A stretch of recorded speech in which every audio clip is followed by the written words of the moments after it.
In early 1968, United States Marines fought the North Vietnamese Army in one of the most bitterly contested battles of the Vietnam War.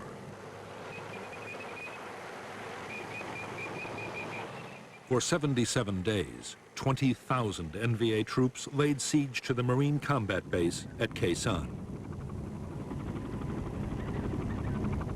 At stake was the control of the gateway to South Vietnam.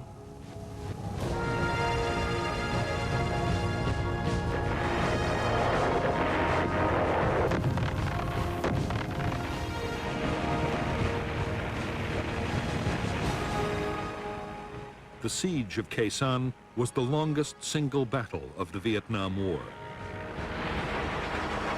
It was also one of the most violent.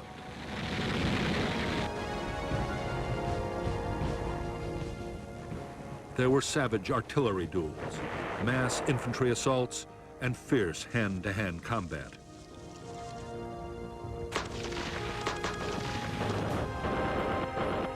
Khe Sanh also saw the most concentrated tactical bombing campaign in history, as the Americans used massed air power to try and break the siege.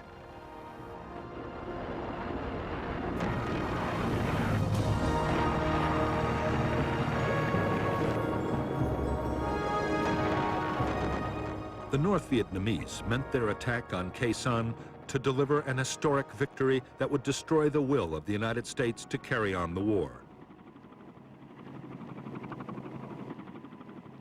In fact, in spite of immense sacrifice, the North Vietnamese army would fail.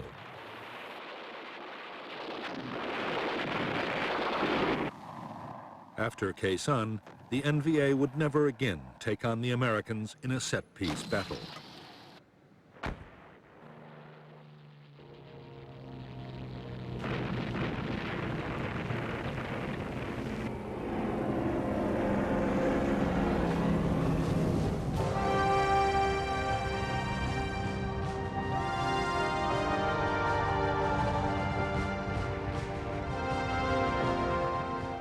In March 1965, 3,500 U.S. Marines had been the first American combat troops sent to South Vietnam. Their orders were to defend an air base at Da Nang, but their mission didn't stay defensive for long.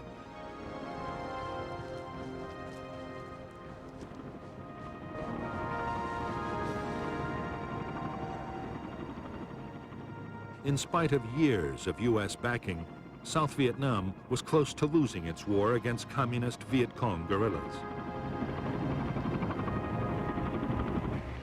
By July 1965, Washington had decided to commit 200,000 U.S. troops to the fight, and the Marines had gone on the offensive.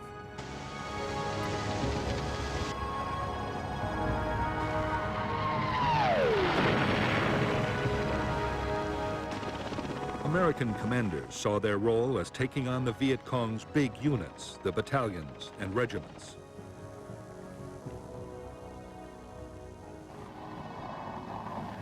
The units were well trained and had been armed with modern weapons by North Vietnam. Increasingly, the NLF's war was controlled from the north, and North Vietnam had already begun to send its own troops to fight alongside the guerrillas.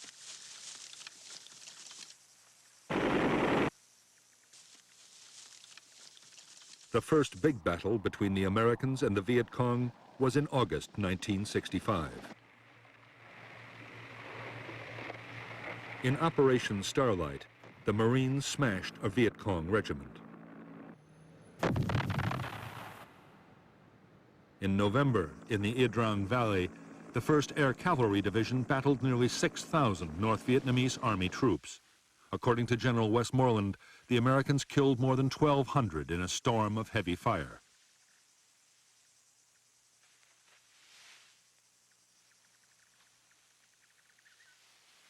American commanders were buoyed up by their apparent success on the battlefield. More such victories would quickly force the Viet Cong to give up their campaign. The optimism did not last long.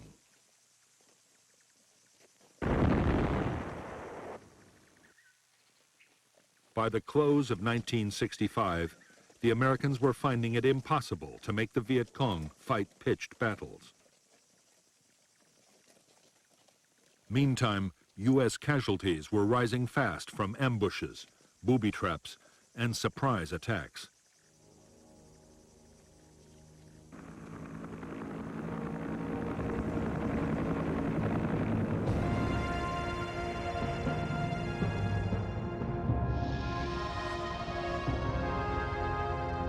By the start of 1966, Military Assistance Command, known as MACV, the main American headquarters in South Vietnam, deployed 184,000 U.S. troops.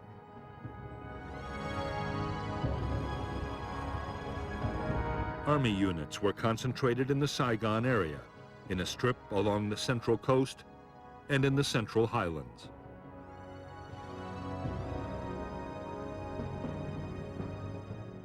The Marines of the 3rd Marine Amphibious Force were further north, in the area known as I Corps.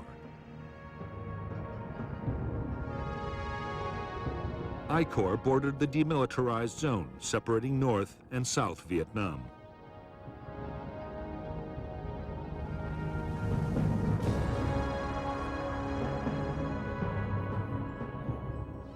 The Marines now had 3 main bases in I Corps, at Da Nang, Chu Lai, and Phu Bai, while the South Vietnamese Army had headquarters at Hue and Quang Ngai. The threat came from NLF battalions in the countryside and the border areas, the North Vietnamese Army on the demilitarized zone, and from tens of thousands of local NLF inside the heavily populated coastal belt.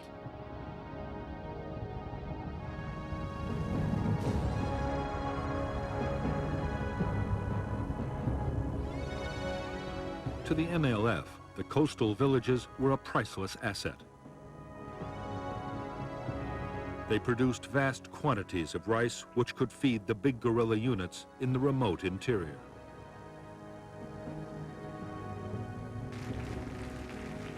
They also produced large numbers of recruits.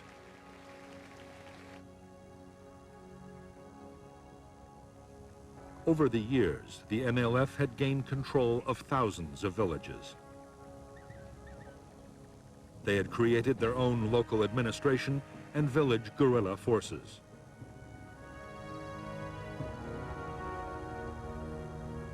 The villages also played host to the big units as they passed through on operations.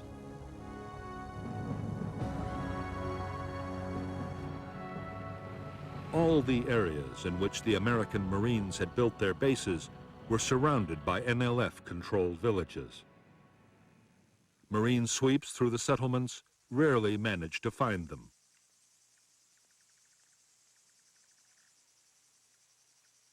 Viet Cong tactics were to pull out the main guerrilla forces and officials, leaving only snipers and booby traps behind.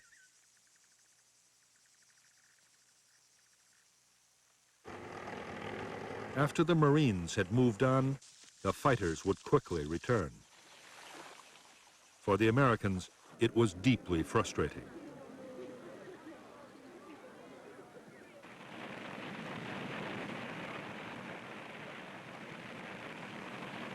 The Marines were forced to think again about how they could fight this new and unsettling kind of war.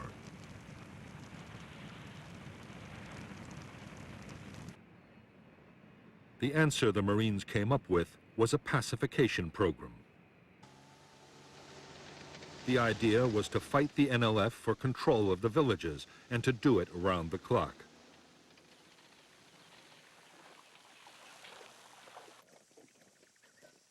Squad and company-sized units patrolled vigorously and mounted constant ambushes.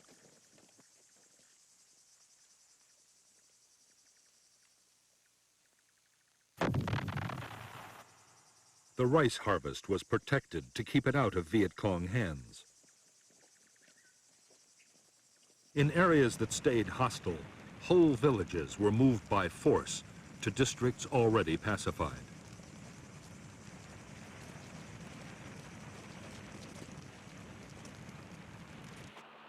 The Marines' aggressive military tactics were combined with persuasion. In civic action projects, widely known as the Hearts and Minds program, villagers were given medical aid and help with economic development. The Marines claimed the policy was highly successful and helped bring more than 1 million people under government control. However, in reality, it was just an illusion, and the NLF still managed to infiltrate these areas, which continued to abound with sympathizers.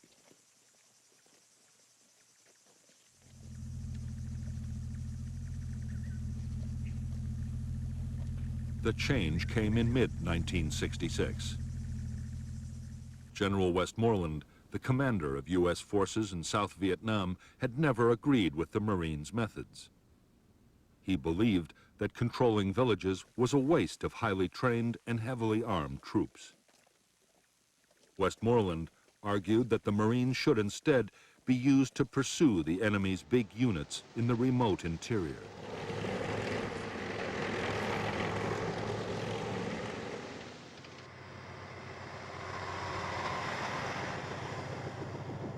In fact, events would soon force the Marines to reduce their whole pacification effort.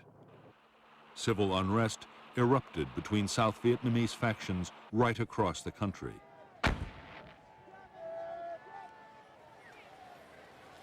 The North saw its opportunity and assembled thousands of troops poised to cross into the South. It was a threat the Marines could not ignore.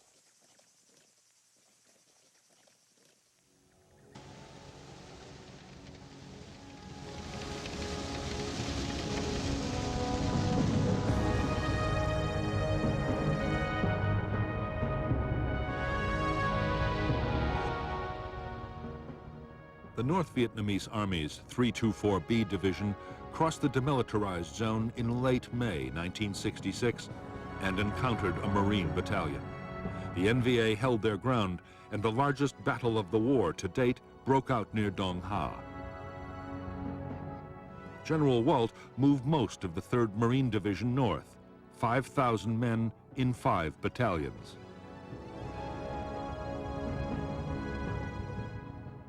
In Operation Hastings, the Marines, backed by South Vietnamese Army troops, the heavy guns of U.S. warships, and the Marines' own artillery and air power, drove the NVA back over the demilitarized zone in just over 3 weeks.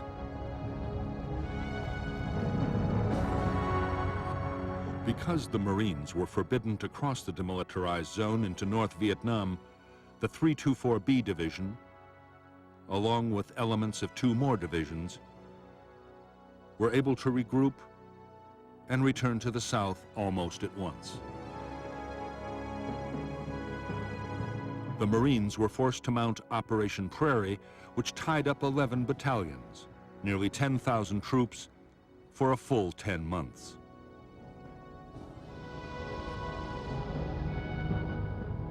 To support the operations, they and Special Forces units built a string of combat bases stretching from Jiolin in the east to Khe Sanh in the west.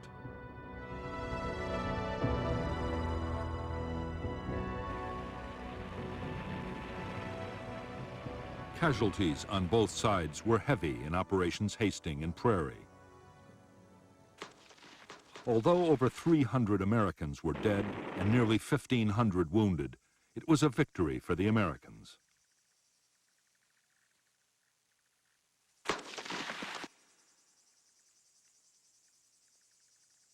However, the NVA divisions had not been beaten. They simply slipped back across the demilitarized zone from where they could return at any time.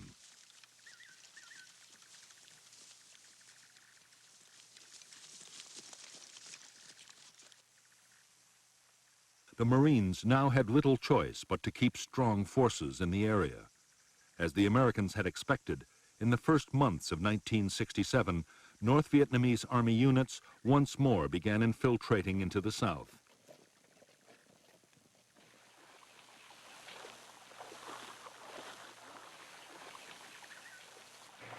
The Marine reaction was to mount big operations to find them and cut them off.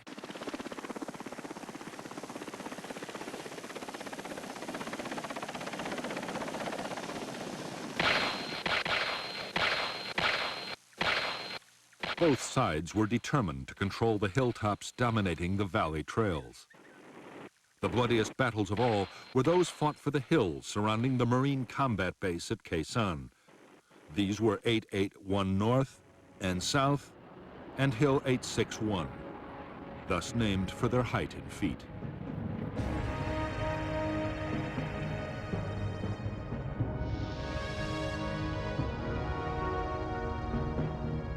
American bases below the demilitarized zone were strung out along Route 1 and Route 9. The command center was Dong Ha, while Camp Carroll and the Rock Pile were artillery bases with long-range heavy guns. On the western end of Route 9, Long Vei, a special forces camp, and the Marine base at Khe Sanh were particularly important. They dominated North Vietnamese infiltration routes into the south from the demilitarized zone and from Laos.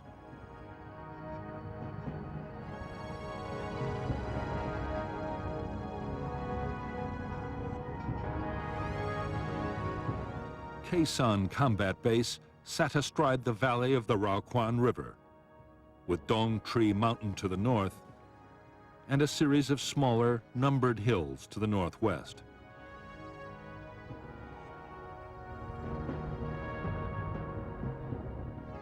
In April 1967, elements of the NVA 325C Division moved onto Hills 881 North and South and Hill 861 and stormed a signal relay station atop Hill 950. They built fortifications and placed artillery to support the main effort. An infantry assault by all three of the division's regiments, more than 5,000 men.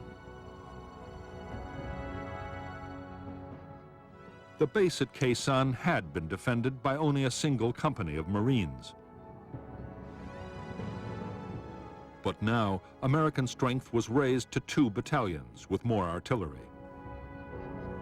By May 5th, after violent battles, the Marines had seized all 3 key hills. The battered North Vietnamese division pulled back over the demilitarized zone and across the Laotian border.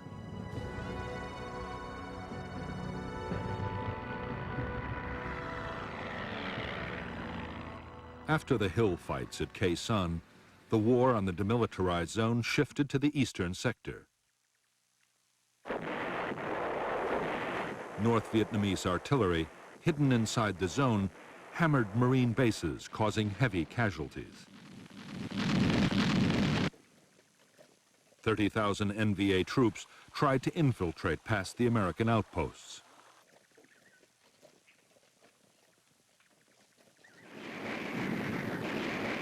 In July 1967, there was heavy fighting near Con Thien, killing 1,300 NVA troops.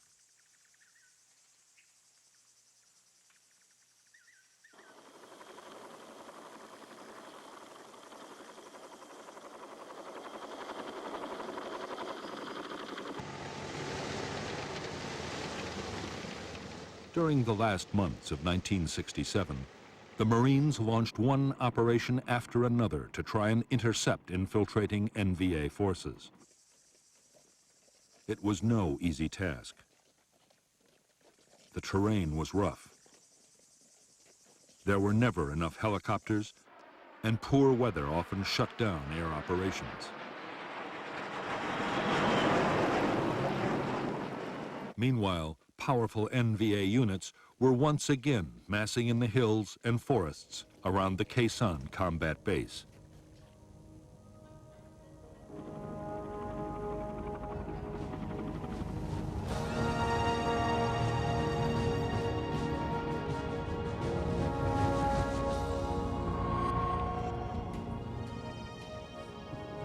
Since the start of the conflict, North Vietnamese leaders had been arguing bitterly about how best to win the war in the south.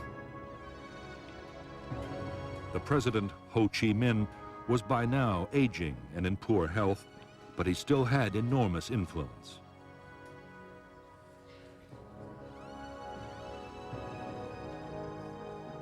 Ho was revered by millions of Vietnamese, North and South, and any big decisions had to be approved by him.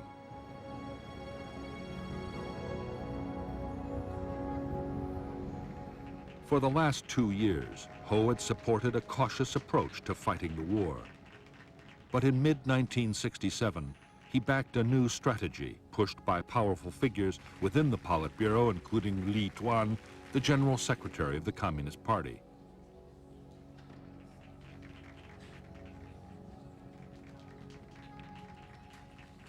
The plan was to mount an all-out offensive against the cities and towns of the South.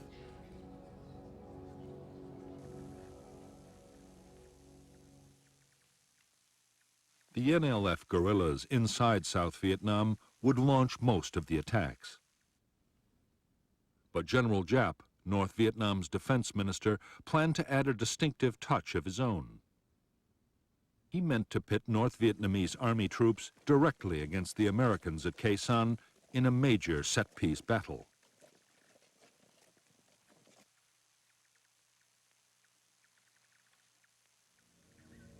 He would even direct the attacking forces himself.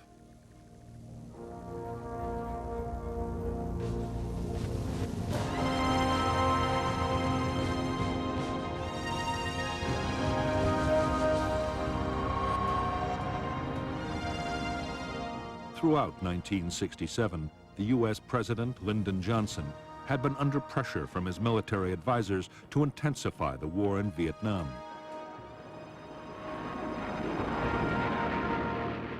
The Joint Chiefs of Staff wanted the president to ease the many restrictions on the bombing campaign against the North. They also wanted ground attacks against enemy sanctuaries in Laos and Cambodia, perhaps even into North Vietnam itself.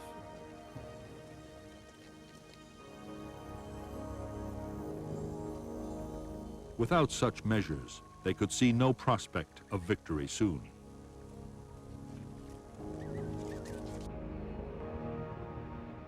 President Johnson's fear was that expanding the ground campaign might draw China or the Soviet Union into the war. He also faced problems at home. The anti-war movement was already growing, and a wider conflict might turn the American people completely against the whole effort.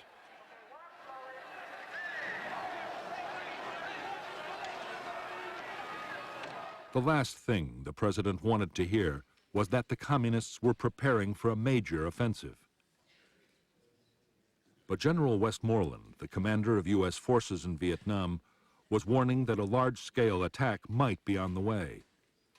Westmoreland believed that the North Vietnamese army was preparing a big push into the south, and that its first target might be the Marine combat base at Khe Sanh.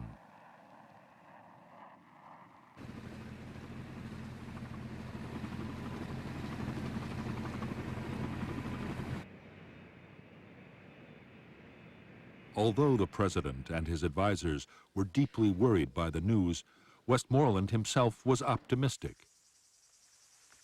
He believed he had the forces to deal with any threat, and a massive enemy offensive might be the opportunity he'd been waiting for.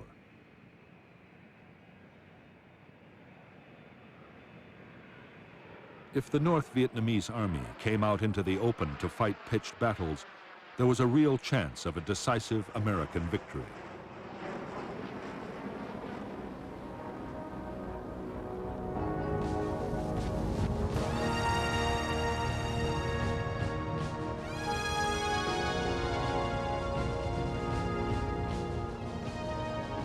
For the North Vietnamese army and its commander, General Giap, attacking the Americans at Khe Sanh promised a whole series of benefits. The buildup would draw American attention away from the southern cities, the main targets of the Tet Offensive. A successful attack would also open a clear route into South Vietnam.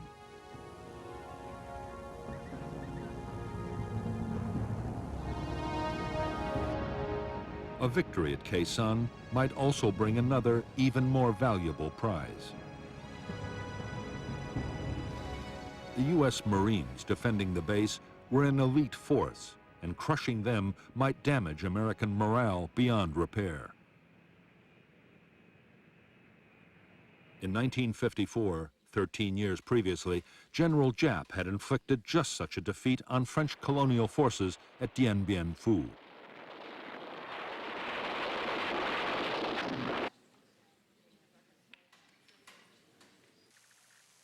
In selecting Khe Sanh as the site for a set-piece battle with the Americans, General Giap had chosen carefully. The jungle-covered hills and low cloud combined with heavy fog would work against American air power.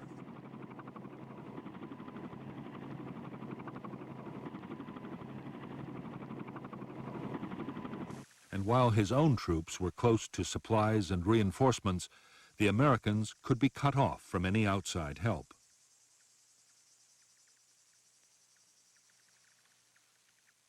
The weakened garrison would then be overrun.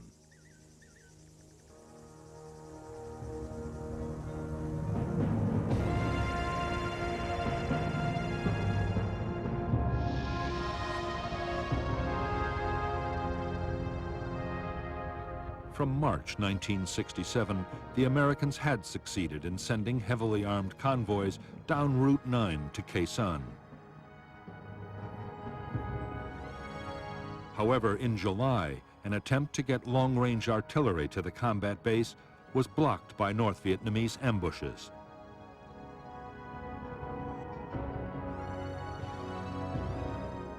Soon, the NVA had closed the road completely, and the first phase of the campaign against Khe Sanh was completed.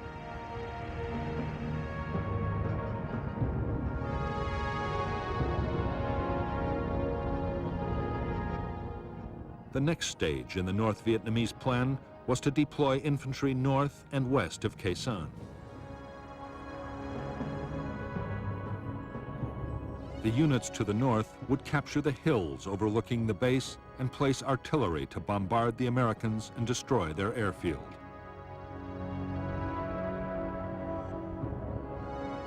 They would also mount ground attacks to create a diversion. The western units would capture Long Vei Special Forces Camp and Khe Sanh Village, and then mount a massive assault to take the Marine combat base from the south.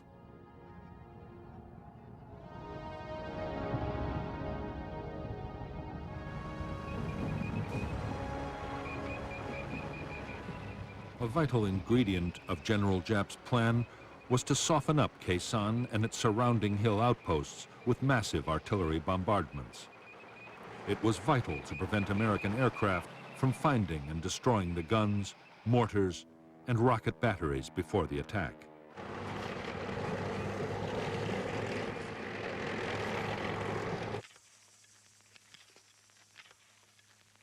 The troops made enormous efforts to protect the artillery by hiding it in caves or specially dug pits.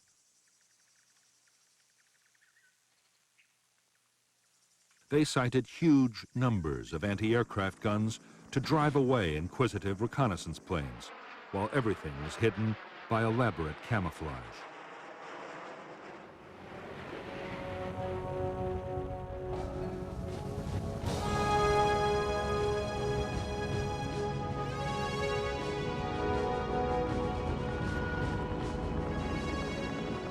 From the start of the war in Vietnam, U.S. military commanders had believed that the best form of defense was to attack in strength. When reconnaissance detected a large enemy force, U.S. troops would be helicoptered in to surround and destroy it. Although they often flew straight into an ambush, in the main the strategy worked.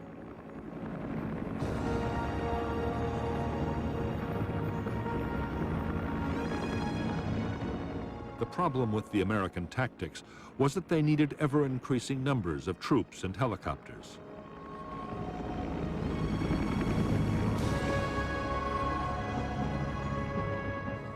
In Washington, Robert McNamara, the Secretary of Defense, worried that the constant demand for more men would eventually destroy public support for the war. Throughout 1967, McNamara had pushed for a strategy that would reduce the need for manpower.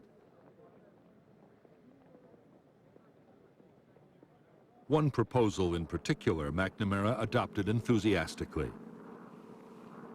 The idea was to clear a line along the demilitarized zone and build an electronic barrier to stop enemy infiltration from north to south. The plan, called the Strong Point Obstacle System, was expected to cost $1 billion. To U.S. troops on the ground, it made no sense. They christened it McNamara's Line.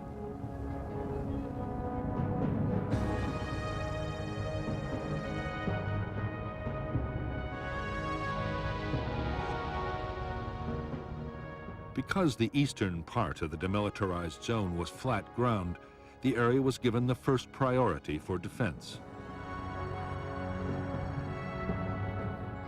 The plan was for 9 strong points, including Con-Tien and Jiaolin, linked by fencing, minefields, and electronic detectors. West to Quezon, U.S. bases would act as anchors for short strips of line, blocking all the likely approaches. Artillery would cover the whole area.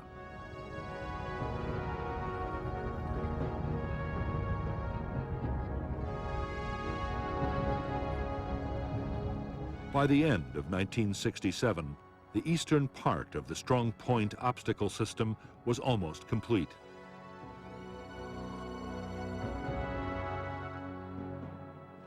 American planners hoped the new defense would at least channel the North Vietnamese into the more difficult hilly terrain guarded by the rock pile and Quezon.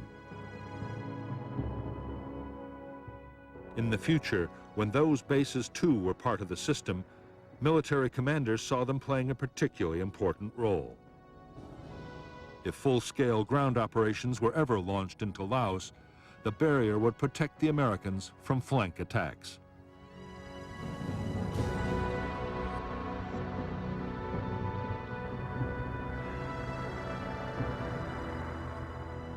The Strong Point Obstacle System was deeply unwelcome to U.S. commanders in the area. Building just the eastern part imposed a heavy burden on the Marines. The line was soaking up vast amounts of material and manpower, restricting offensive operations. Worst of all, the construction work and the transport supplying it were sitting targets for North Vietnamese gunners.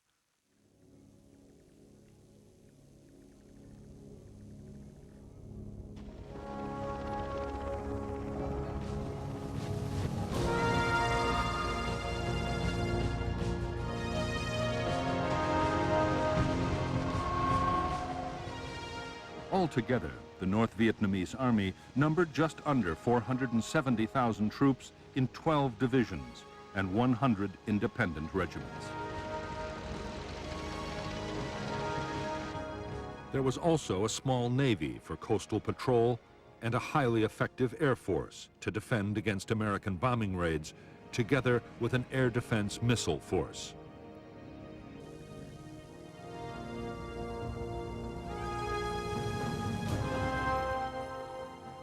China had also committed 50,000 advisors and engineers to repair damage done by American bombing and so free North Vietnamese troops for combat operations.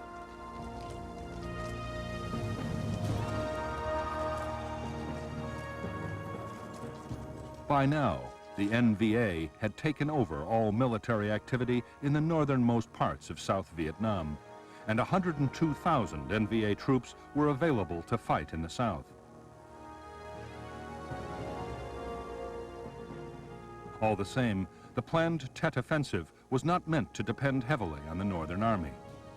The southern guerrillas, the Viet Cong, would do most of the fighting, and just over a quarter of NVA units in the south were to be committed to Tet. The rest would either be held back as a reserve or thrown into the battle against the Americans at Quezon.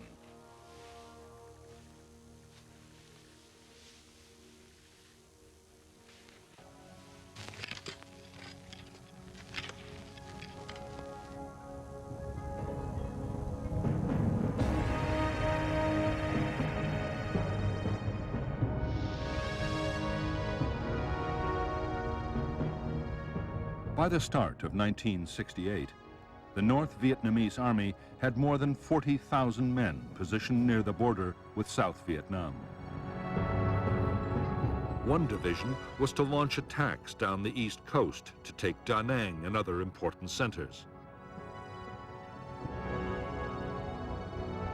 4 divisions and 2 regiments were massed for the assault on Khe Sanh and for follow-up operations to seize the northern provinces.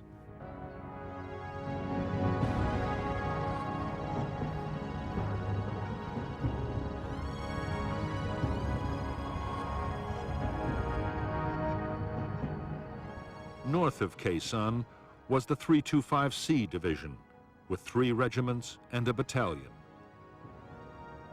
The elite 304th Division was south of the base. The besieging forces were supported by 3 artillery formations and anti-aircraft units, while a regiment handled resupply from the north.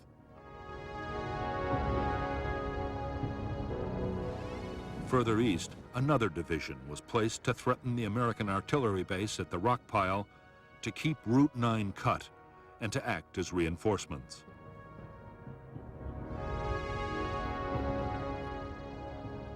A small number of tanks were also positioned west of Long Vay.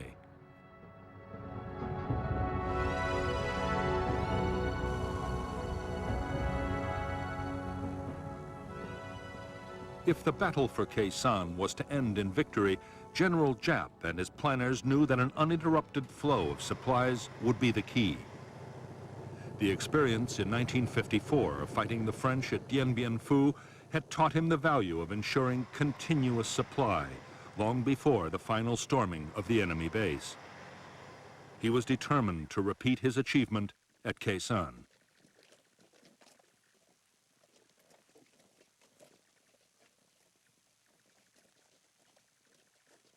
To get ammunition, food, and materials to the forces attacking Khe Sanh, Giap ordered the building of 2 new roads.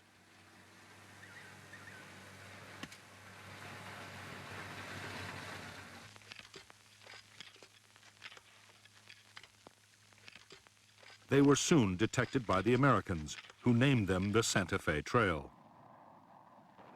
U.S. fighter bombers made furious attacks, but the roads were impossible to destroy or even damage seriously.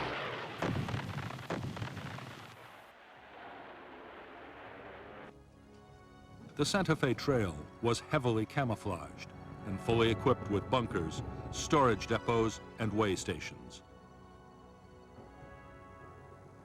The roads were protected by heavy anti-aircraft cover. Already, supplies have been built up near Khe Sanh for between 60 and 90 days of sustained combat.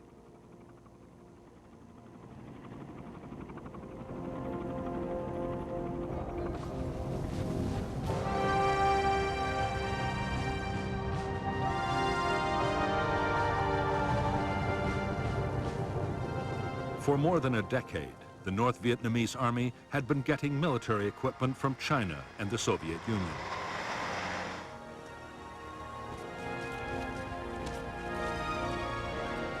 The best NVA divisions were extremely well armed. The rugged and effective AK-47 assault rifle was perfect for the harsh battlefield conditions of Vietnam.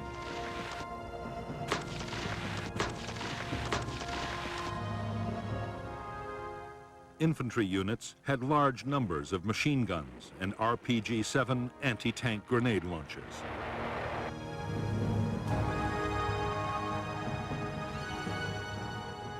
The main defense against American air power for the troops around Khe Sanh was the Soviet K-38 heavy machine gun. Near special installations, the NVA anti-aircraft units were armed with 37mm anti-aircraft cannons, a menace even to the fastest American jets.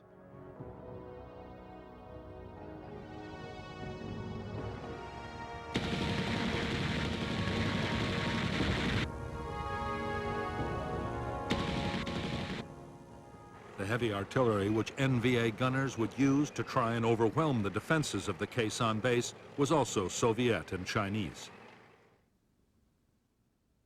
The 130mm field gun had a range of 19 miles, further than any comparable American gun. U.S. troops rated it the best all-round artillery piece on the Vietnam battlefield.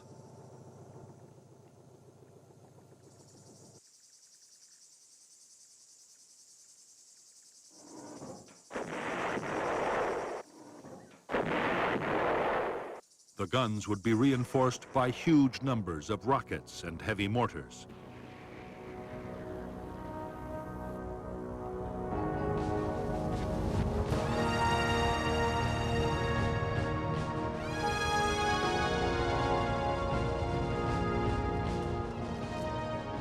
The troops of the North Vietnamese Army were recognized even by their American enemies as first-class soldiers. They were extremely well-trained and disciplined.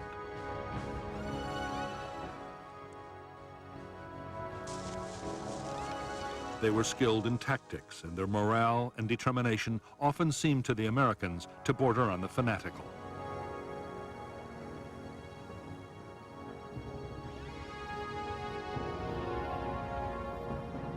In fact, during 1967, as losses soared, North Vietnamese Army morale had slumped badly.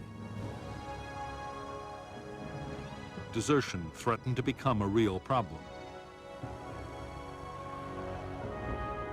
The grueling trek from home bases to distant Khe Sanh had also taken its toll.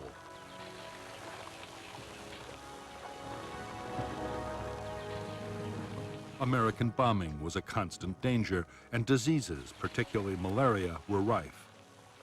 Most of the NVA soldiers who were massing to attack Khe Sanh were from the coastal lowlands of North Vietnam and found life a misery in the sodden, insect-infested jungles, as did their enemy.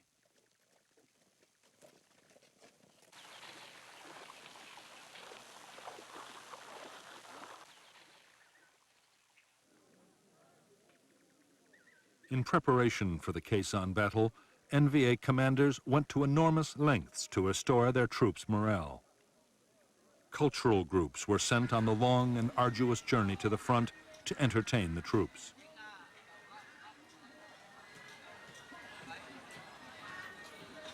The message was simple and was reinforced at every opportunity by political officers. The coming campaign would deliver the victory they had hoped for so many years.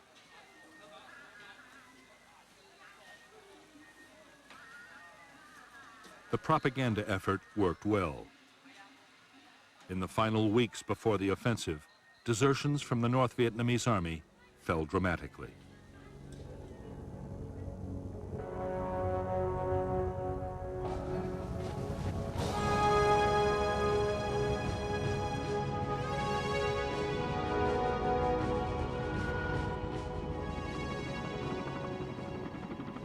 In late 1967, 73,000 of the almost 500,000 American troops in South Vietnam were United States Marines.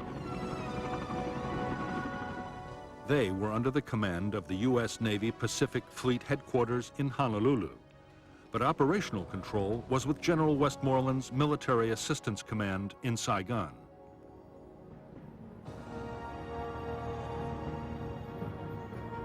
From the start, the independent status of the Marines had led to friction. Often they were accused by the Army and the Air Force of fighting their own private war.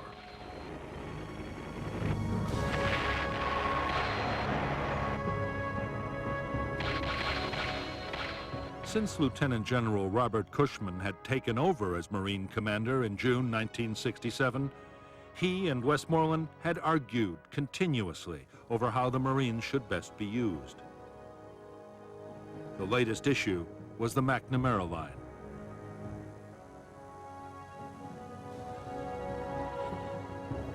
The idea was strongly opposed by the Marines, but Westmoreland had become a strong supporter.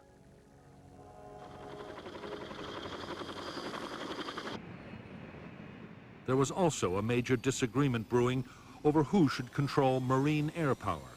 On the eve of a major battle, inter-service rivalry was threatening to grow into a serious problem.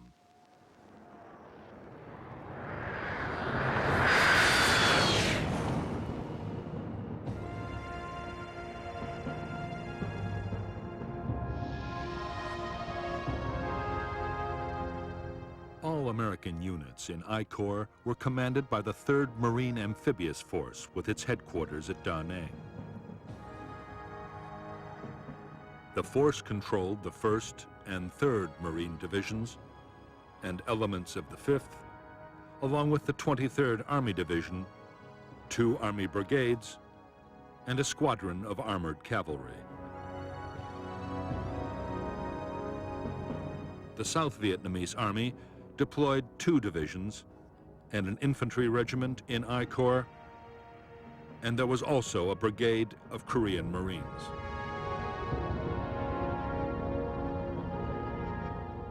Air support for operations in I Corps was provided by a U.S. Air Force Tactical Fighter Wing, the 1st Marine Air Wing, and a South Vietnamese Air Force Squadron.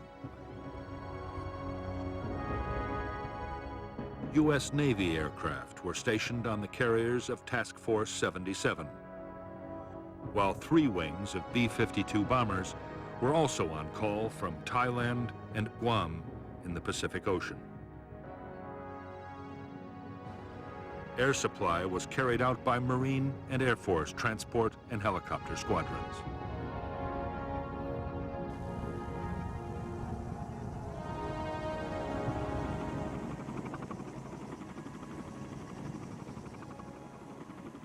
As more than 100,000 men, half of all U.S. combat units in South Vietnam, had been concentrated in I Corps, the supply system had been strained to the limit.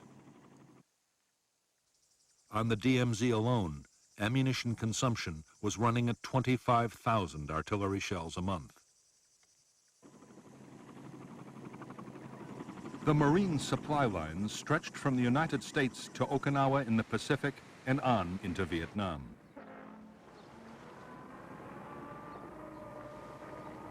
The U.S. forces required 21,000 tons of food, ammunition, fuel, and general supplies daily. As a result, there was a constant stream of ships and air freight into Da Nang.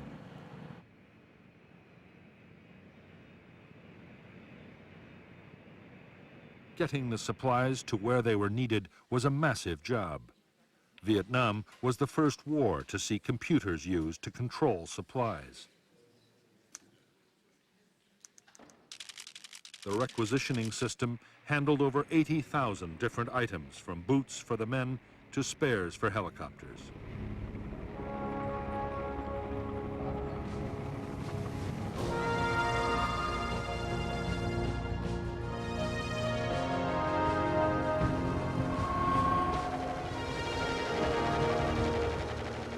Just like their North Vietnamese enemies, the Marine infantry would depend in the coming battles on supporting firepower. They had large numbers of medium and heavy mortars.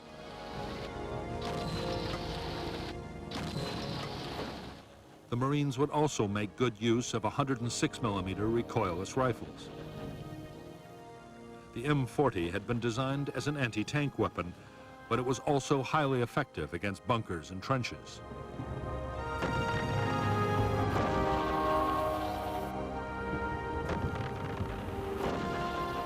Marine bases always had their own standard 105mm artillery pieces. The guns had a range of 7 miles.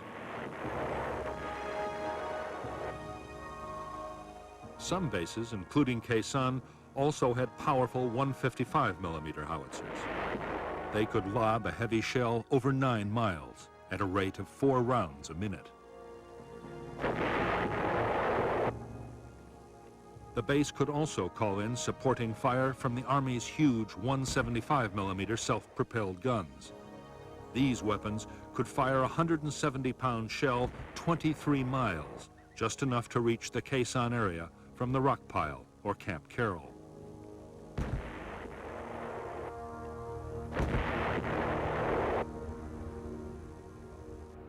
Support from aircraft was much less reliable than artillery. Air operations could be shut down completely by bad weather. But in the right conditions, fighter bombers could bring devastating firepower to the battlefield. A-4 Skyhawks, operating from carriers in the Tonkin Gulf or from marine airfields, could be over the Khe Sanh area in less than 30 minutes with 1.5 tons of bombs.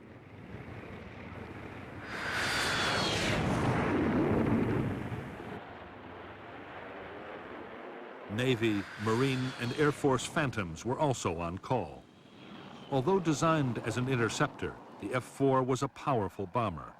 It could carry 18 750-pound bombs or 11 canisters of the devastating flammable gel, napalm.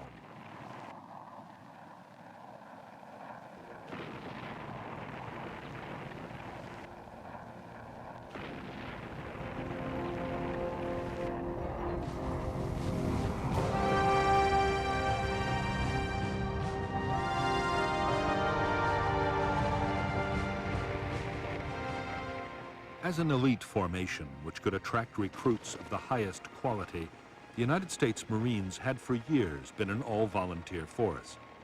Vietnam had forced a change.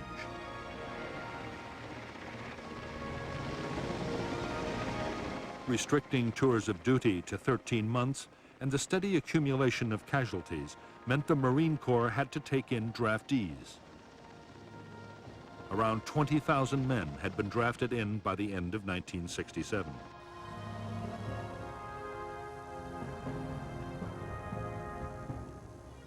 Basic training had been cut too, down from 12 to 8 weeks.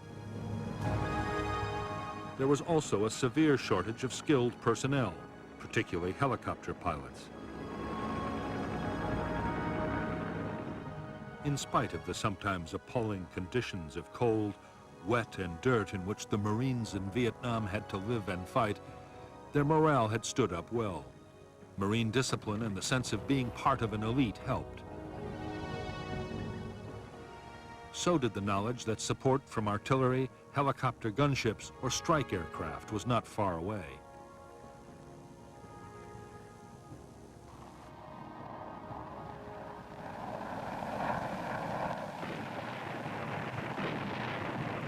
But nothing helped the morale of the men as much as the superb medical evacuation and treatment system. After emergency treatment by a medic on the spot, a wounded man could expect to be picked up by medevac helicopter in less than half an hour.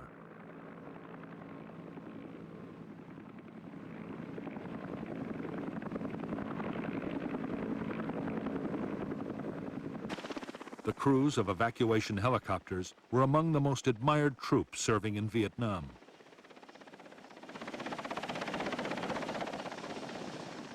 The pilots would go to extraordinary lengths to get wounded men away, even under heavy fire.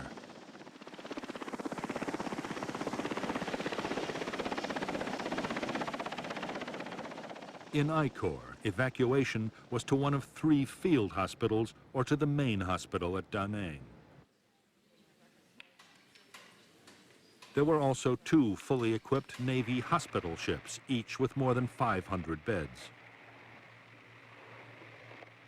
So effective was the Marine medevac system that 99% of evacuated Marines survived their wounds.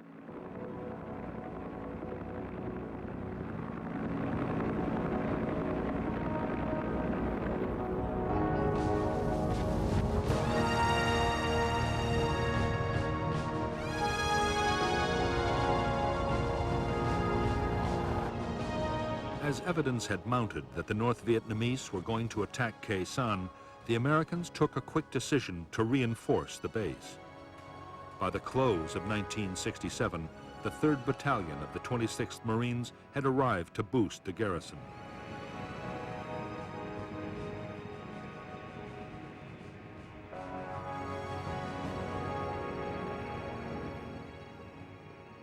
New bunkers, quarters, and perimeter defenses had to be built fast. Building materials that were meant for the McNamara Line were quickly diverted to Khe Sanh.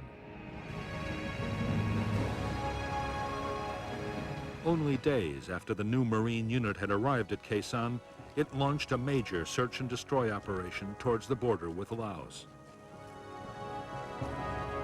The Marines discovered North Vietnamese weapons caches and fresh trails. but not a single enemy soldier opened fire. Unknown to the Americans, the 30,000 NVA troops all around were under strict orders to avoid all contact.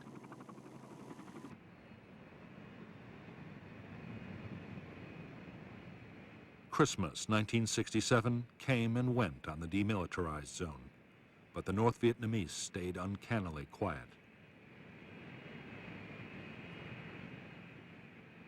However, there were signs of intense NVA reconnaissance around Khe Sanh. Most Marines now believed the question was not whether the North Vietnamese meant to storm Khe Sanh, but when.